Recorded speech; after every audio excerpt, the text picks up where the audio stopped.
Today, we push deeper into central New York State. Riding due south of Utica on Highway 8, we'll bring you another installment from this season's ultimate riding tour of the Catskill Mountains. Quickly losing the light and the sun's warmth, we search for a place to call it a day. Enter the place they call the City of the Hills. Speaking of ultimate rides, later on in the show, we'll step into the time capsule as we visit the Barber Vintage Motorsports Museum in Birmingham, Alabama, to take a look at what back in 1959 Triumph called the best motorcycle in the world. Then we'll head out to the West Coast to Duncan, BC to catch up with young Matt Fletcher as he tries to extract some more adventure riding advice from three-time Dakar competitor Don Hatton. Plus, over in the contest corner, Kylie will give us another valuable clue in our Keys to Kylie's scooter contest. All this and more as TSN presents Motorcycle Experience. Hello and welcome to Motorcycle Experience, the voice of motorcyclists everywhere. I'm Dave Hatch, and today it's finally time to get your motor running as we get set for adventure with our ride of the week. BMW Motorrad's all-new middleweight adventure bike, the F700 GS.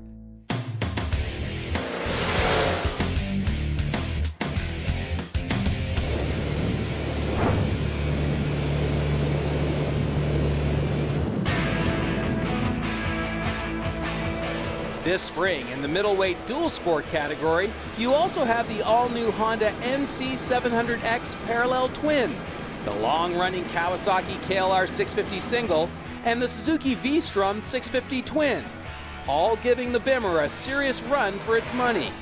Clearly ready to do battle, the new F700 GS is a totally revised version of the F650 GS that's been around for a few years.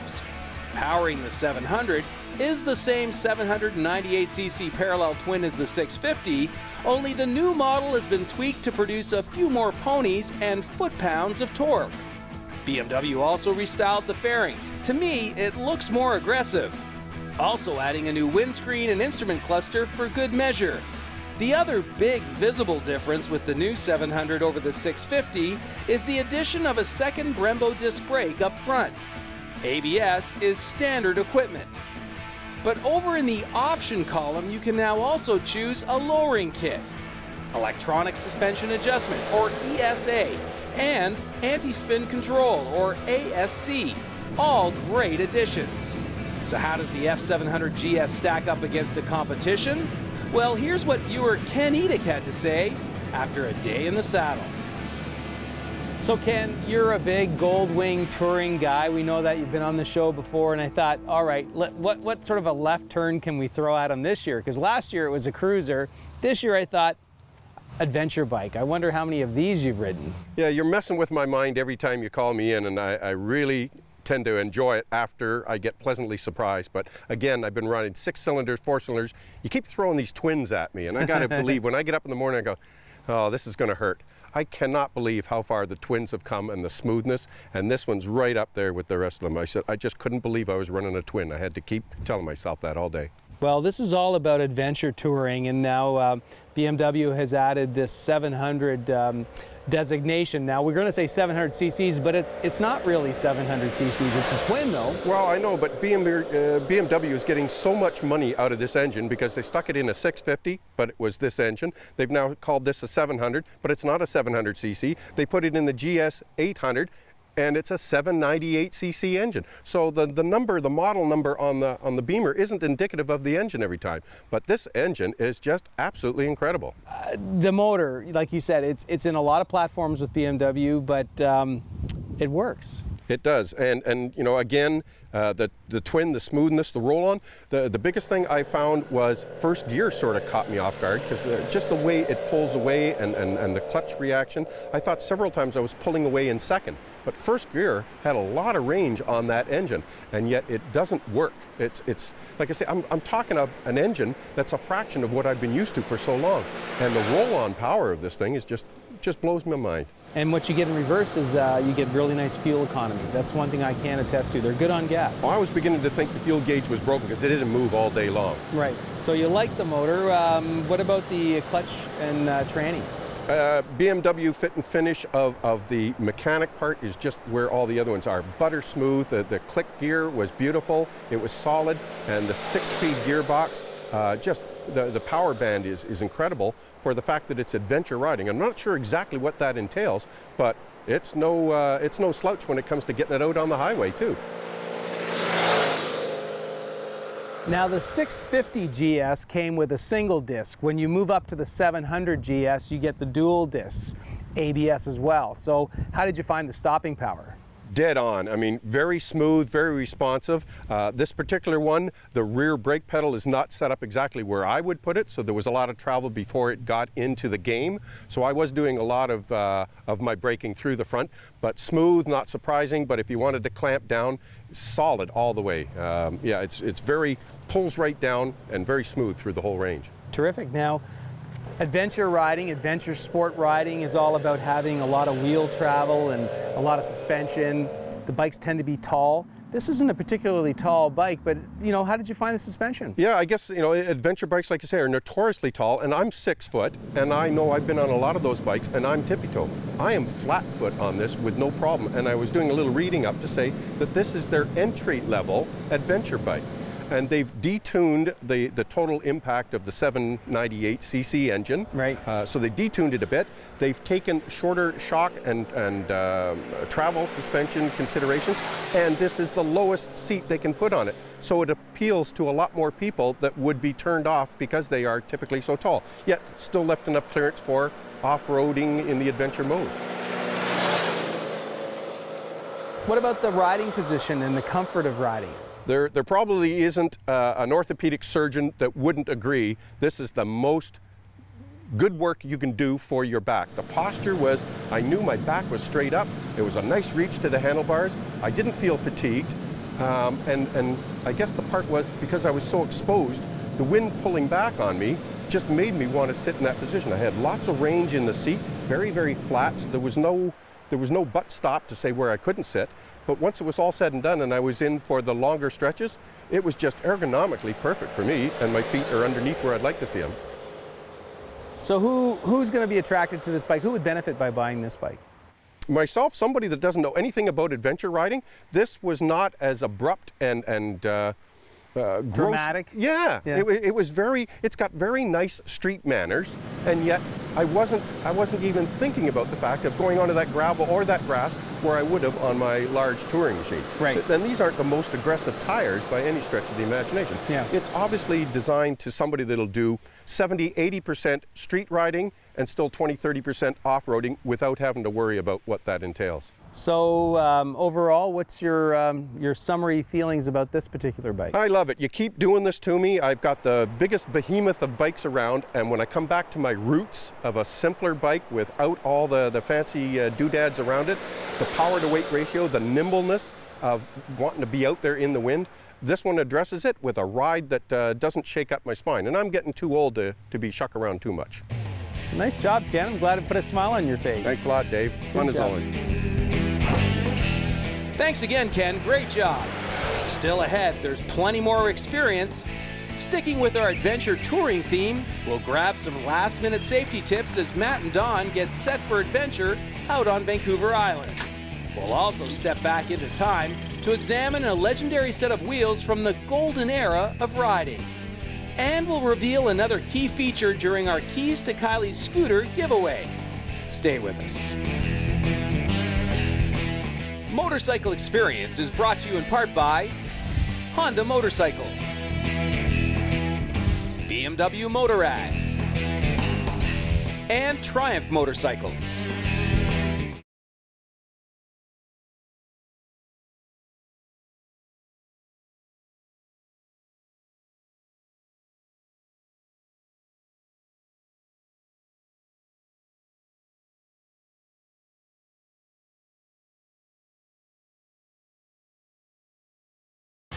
Closed captioning of Motorcycle Experience is brought to you in part by Motovan.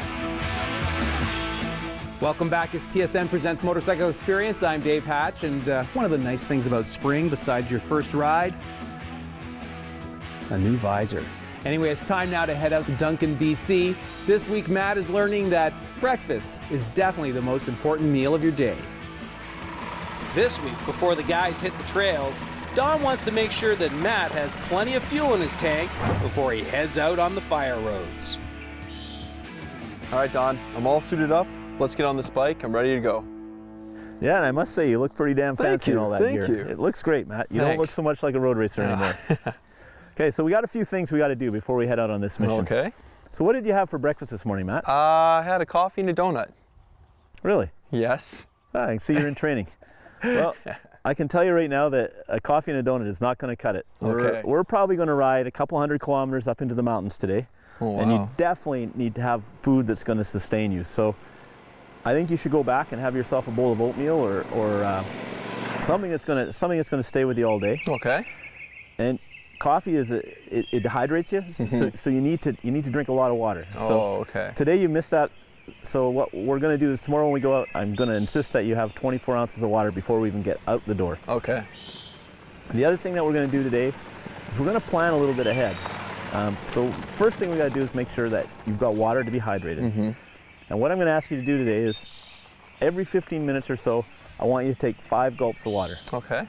And the reason that we're going to do that is because once we're out there riding today, you're going to start concentrating on the bumps and you're going to be focused and you're going to forget to drink water. Right. In fact, you're probably going to forget to breathe. Well, I know that nature will do its thing for you, so you will breathe again. So I'm not too worried about you there. Okay, the good. drinking of water, you may not. So some of the symptoms that you're not drinking enough water today are going to be your fingers are going to cramp up. Yeah. You may find some cramping in your legs. Okay. Beware of that. That's a sign that you're dehydrating.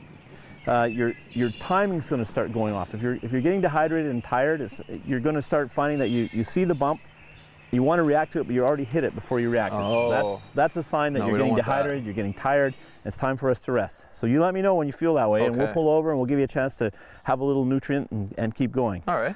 I want you to throw some power bars into your backpack and some bananas maybe, or some fruit, just so we can keep your blood sugar up and keep your energy up. Okay. And when we get back tonight, I want you to not drink a lot of coffee. I want you to try to avoid drinking a lot of alcohol. Don't have that beer when you get home. Drink water. All right. And for tomorrow morning, when we get out, I want you to have 24 ounces of water, and let's try and do this again. So the last thing we're going to do today is we're going to sit down and we're going to plan our day. So we're going to read a map and we're going to get an idea of the terrain we're about to face, because we want to know what we're going to hit. Do we have all the right equipment? Do you have the right clothing on? Right. Is everything ready to go?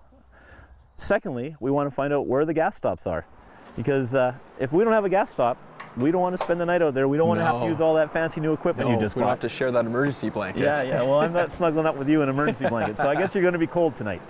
All joking aside, Matt, this is a sport, and we have to approach it like a sport. Okay. So we really need to be serious. We really need to hydrate. We need to pay attention out there, and this will be a lot of fun. Okay, great. I'm looking forward to it. Thanks, Don. You're welcome. There's some really great advice there for pretty much anyone who's planning on doing a day's worth of riding. Now, don't touch that remote. There's plenty more experience still ahead. Next, after 10 hours in the saddle and some 600 plus kilometers, Norm and I will call it a day.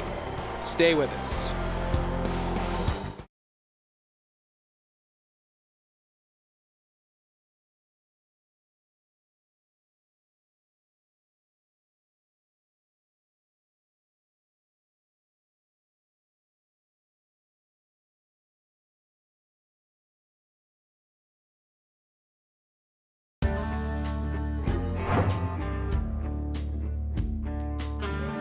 Welcome back as TSN presents Motorcycle Experience. I'm Dave Hatch, and it's time now for this week's installment in our ultimate ride, as Norm and I continue to thread our way down to Max Yasgur's farm.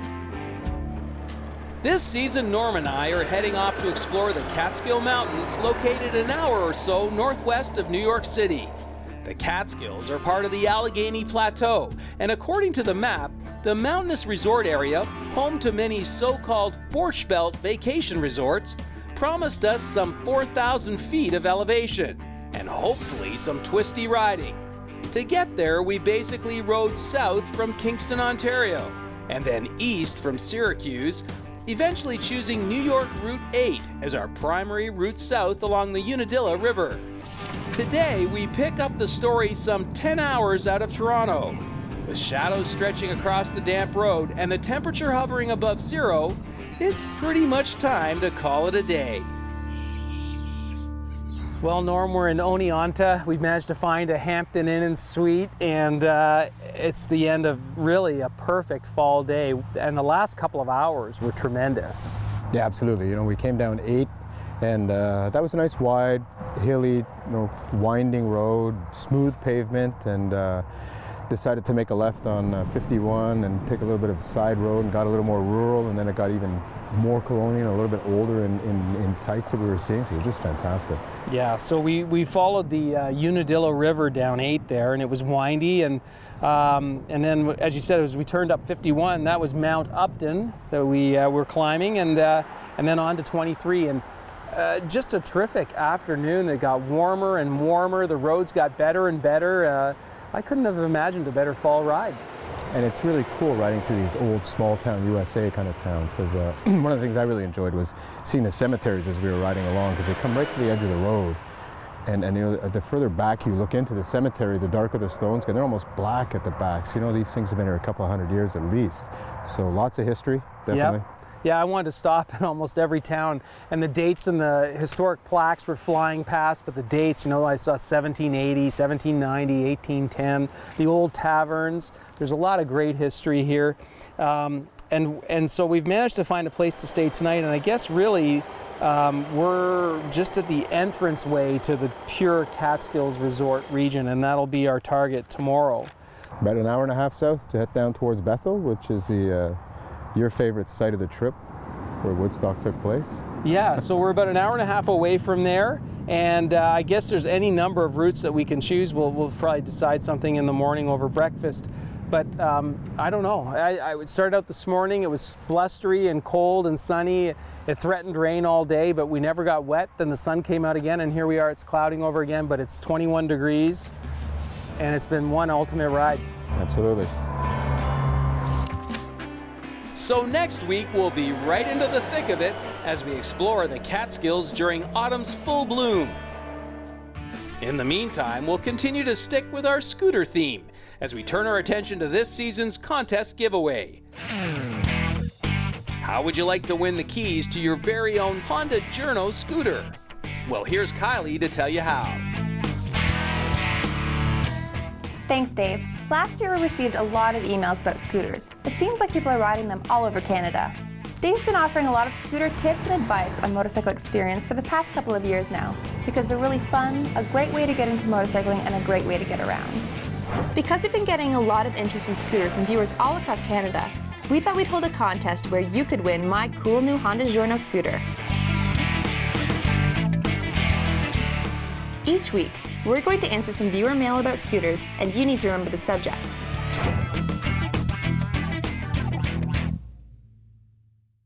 So this week, our email is from Sylvie Sear from Montreal, Quebec.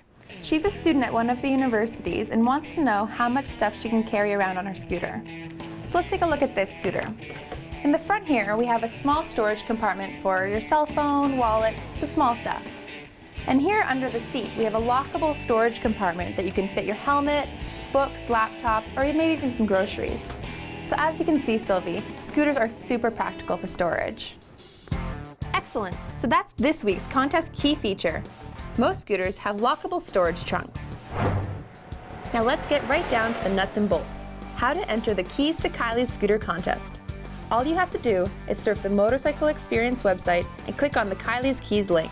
Provide us with 3 key features or reasons for owning a scooter. Remember, every week I'm going to be giving you a key feature and you only need 3. So send those in and you'll be instantly entered into the draw to win the keys to my scooter, a brand new 2013 Honda Journo. Awesome, guys. So in a couple of weeks, we'll be drawing to see who wins the keys to a brand new scooter on our last show of the season. So good luck, everyone, and we'll see you next week. Next, we'll head down to the amazing Barber Museum in Alabama to take an up-close and personal look at a motorcycle designed in England back in the late 50s to conquer North America. Stay with us.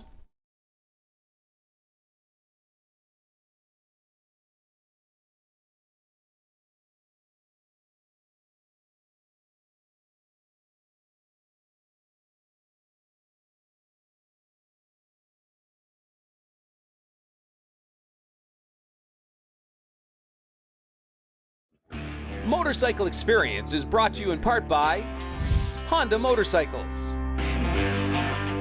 BMW Motorrad, and Triumph Motorcycles. Welcome back as TSN presents Motorcycle Experience. I'm Dave Hatch. Behold the last motorcycle to be created by Triumph's famed designer, Edward Turner. This 650cc air-cooled parallel twin was designed in England right out of the gate to win the hearts and wallets of Americans. Its name paid tribute to a Texas racer named Johnny Allen, who had broken several land speed records using Triumph-powered motorcycles on the Bonneville Salt Flats. Barber Museum technical consultant Brian Slark picks up the story in this week's Triumph Time Capsule. This is the first year of the Bonneville. This is a motorcycle that everybody waited for. Twin carbs, fast, 120 mile an hour possibly. The colors were absolutely gorgeous. I mean, this motorcycle has eye appeal. It's sexy, it's sensuous. This, I think, is one of the best looking British motorcycles from that era, from the 50s and 60s. And that's what everybody's waiting for, the twin car motorcycle to come out the Bonneville. And this is the only year where it has a headlamp nacelle, with the headlamps faired in. It has all the styling cues, the tank top grid and the harmonica badges, but the colors are just magnificent. I think it's one of the best styled British motorcycles. Triumphs have always been flashy. They've always been the two-tone colors and the swoopy styling, but I think the Bonneville, this early one, is one of the best renderings I've seen of a man with a pencil. They've got it absolutely right first time. There's no restyling of this. It was correct from the word go. They really did their homework. In the day, motorcycles did everything. They weren't so specialised as they are today. A cafe racer, a sport bike, a cruiser, a tourer. A motorcycle did everything you wanted it to do. It was reasonably light, it was fast, it was light, it was agile, manoeuvrable. You did whatever you wanted with it, but maybe it was a sporty bike. It was a guy that wanted to go fast and hit the bends and go fast on the straightaways.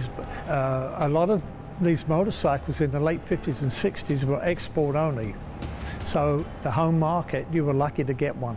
You were lucky to get any 650 motorcycle, because after the war in England, it was export or die. And a lot of these, they were aimed at the American market, pure and simple. The Bonneville ran with the original company up to the early 1980s. So it's quite a long time.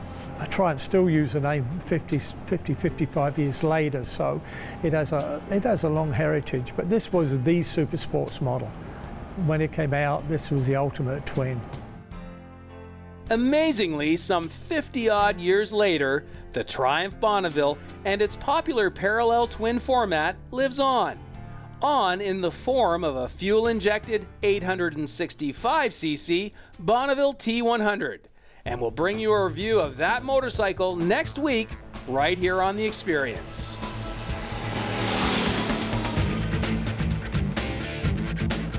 What a great piece of motorcycling history. Anyway, that's it for this week's program. We're all out of time. Next week, we'll sample Triumph's all-new T100 Bonneville.